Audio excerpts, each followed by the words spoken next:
بسم اللہ الرحمن الرحیم السلام علیکم ورحمۃ اللہ وبرکاتہ۔ الحمد للہ وحدہ والصلاة والسلام علی من لا نبی بعدہ، اما بعد۔ معزز سامعین کرام و مشاہدین اعظام، آج کے اس نشست میں لے کر کے حاضر ہوں اسلام میں اخلاق حسنہ کا مقام و مرتبہ۔ اللہ کے نبی صلی اللہ علیہ وسلم کی حدیث ہے، ان من خیارکم احسنکم اخلاقا، بخاری کی روایت کہ تم میں سب سے بہتر وہ شخص ہے جس کا اخلاق سب سے اچھا ہو۔ اسی طرح سے عن النواس بن سمعان ان رجلا سأل رسول اللہ صلی اللہ علیہ وسلم عن البر والإثم فقال النبي صلى الله عليه وسلم البر حسن الخلق والإثم ما حاك في نفسك وكرهت أن يطلع عليه الناس، رواه الترمذي، هذا حدیث حسن صحیح۔ نواس بن سمعان کا بیان ہے کہ ایک شخص رسول اللہ صلی اللہ علیہ وسلم سے نیکی اور گناہ کے متعلق دریافت کیا تو آپ صلی اللہ علیہ وسلم نے فرمایا، نیکی اخلاق حسنہ کا نام ہے اور گناہ تو وہ ہے جو تمہارے دل میں کھٹکے اور تم لوگوں کو اس سے آگاہ ہونے کو ناپسند کرو۔ اسلام میں اخلاق حسنہ کی میرے بھائیوں بڑی اہمیت ہے۔ قرآن کریم میں اچھے اعمال کو قدر کی نگاہ سے دیکھا گیا ہے اور اچھے اخلاق، عادات و اطوار کو اپنانے کی تاکید کی گئی ہے۔ حدیث رسول میں اچھی عادت کو نیکی قرار دیا گیا ہے اور ہر اس برائی سے گریز کرنے کی تاکید کی گئی ہے جو انسان کو فطری طور پر ناپسند ہو۔ میرے بھائیوں، جب تک مسلمان حسن اخلاق جیسی صفت سے متصف نہ ہو جائے اس کی زندگی دوسروں کے لیے نمونہ عمل نہیں بن سکتی، جبکہ ہر مسلمان دین کا داعی ہے۔ اس لحاظ سے ہر مسلمان کو چاہیے کہ وہ اپنے آپ کو اخلاق حسنہ سے آراستہ و پیراستہ کرے۔ آپ صلی اللہ علیہ وسلم نے فرمایا، تم میں بہترین لوگ وہی ہیں جو اپنے اخلاق میں دوسروں سے اچھے ہیں۔ اللہ تعالیٰ نے نبی اکرم صلی اللہ علیہ وسلم کو اپنے دست مبارک سے، اپنے دست قدرت سے سنوارا اور بنایا، لہذا آپ صلی اللہ علیہ وسلم کے سارے وصف عظیم ہیں۔ اس کے باوجود اللہ تبارک و تعالیٰ نے نبی اکرم صلی اللہ علیہ وسلم کے کسی ایک وصف کو عظیم نہیں کہا۔ کسی ایک وصف کا نام لے کر اللہ نے یہ نہیں فرمایا کہ یہ خوبی عظیم ہے سوائے ایک وصف کے، اور وہ وصف اخلاق ہے۔ ارشاد فرمایا، وَإِنَّكَ لَعَلَىٰ خُلُقٍ عَظِيمٍ، سورہ قلم آیت نمبر 4، اور بے شک آپ عظیم الشان اخلاق پر قائم ہیں۔ یعنی آداب قرآنی سے مزین اور اخلاق الہیہ سے متصف ہیں۔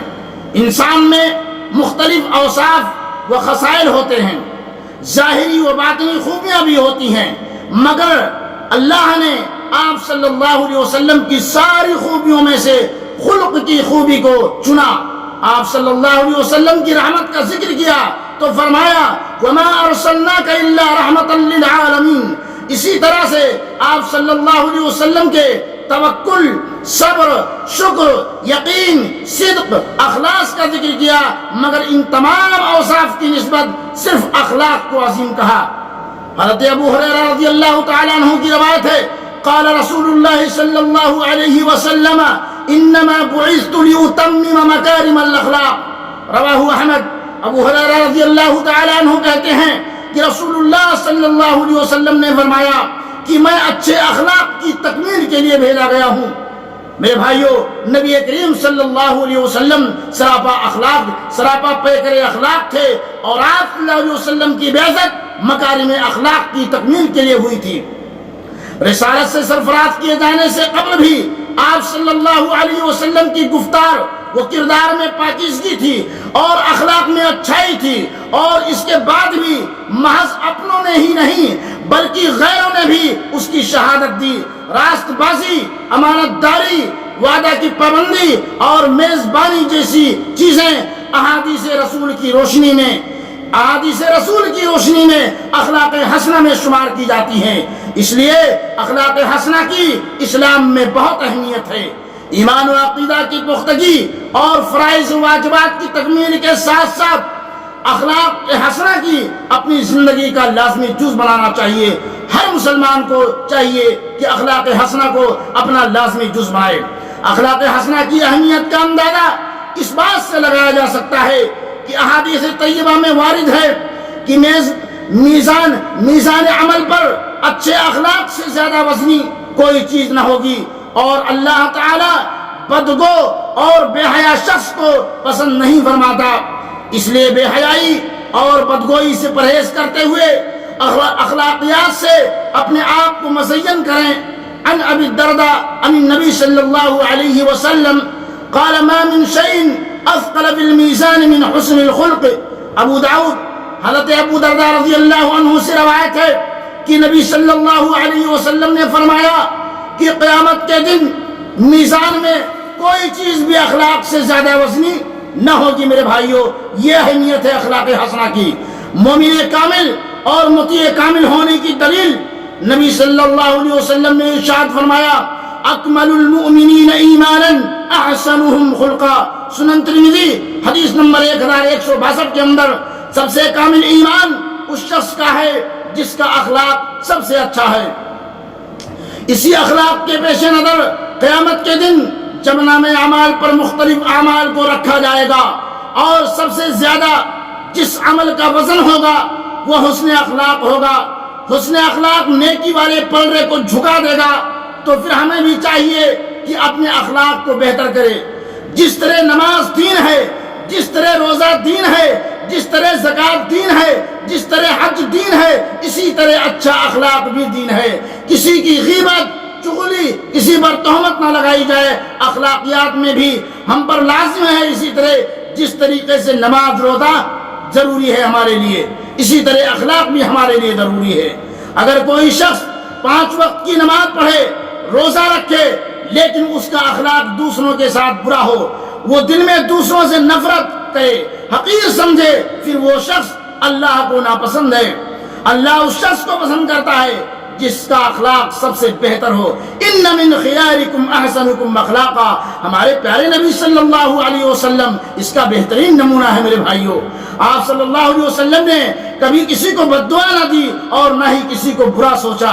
رسول اللہ صلی اللہ علیہ وسلم پاکیزہ کردار و اخلاق کے مالک ہونے کے باوجود یہ دعا کرتے تھے اللہم اہدنی لأحسن الاخلاق لا یہدی لأحسنها الا انت وصرف عنی سیئها لا یصرف عنی سیئها الا انت۔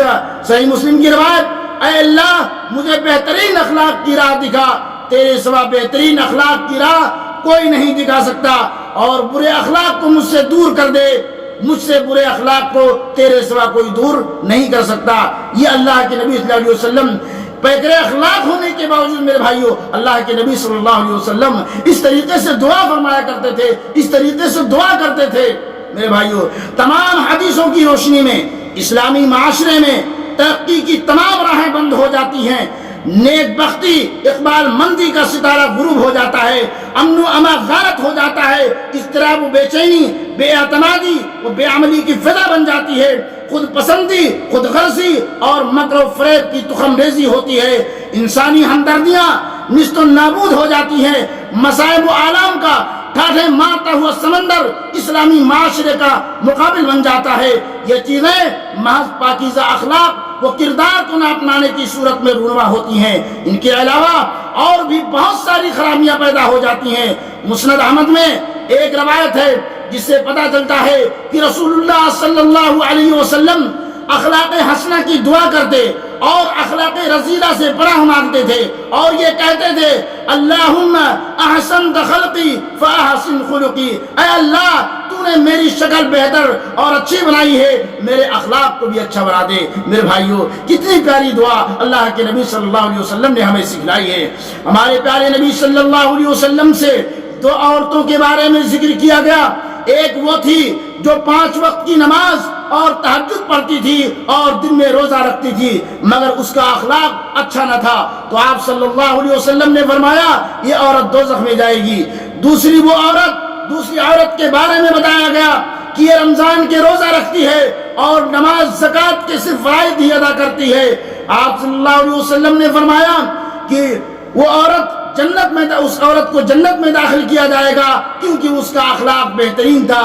اس لیے ہم سب کو چاہیے کہ اپنے اخلاق کو درست کریں، کسی سے بھی نفرت نہیں کرنی چاہیے، وہ غریب ہو یا امیر کیوں، دلوں میں رب بستا ہے میرے بھائیوں۔ اور اللہ کے رسول صلی اللہ علیہ وسلم کی خوشنودی کے لیے برے اخلاق سے بچنا چاہیے۔ اور یاد رکھو نماز 5 وقت فرض ہے، اور اخلاق میرے بھائیوں 24 گھنٹہ کے لیے فرض ہے۔ مختصر یہ کہ نیکی اچھی عادت و خصلت کو اپنانا ہے، اور اخلاق حسنہ تکمیل ایمان ہے۔ جو انسان اچھی صفات کا حامل ہوتا ہے وہ اعلیٰ مقام و مرتبہ پر فائز ہوتا ہے، وہ اعلیٰ مقام و مرتبہ پر فائز ہوتا چلا جاتا ہے۔ اللہ تعالی ہر انسان کو بہترین عادت و اطوار کا مالک بنائے، خصائل مذمومہ و اخلاق رذیلہ سے بچائے۔ وآخر دعوانا ان الحمد للہ رب العالمین، والسلام علیکم ورحمۃ اللہ وبرکاتہ۔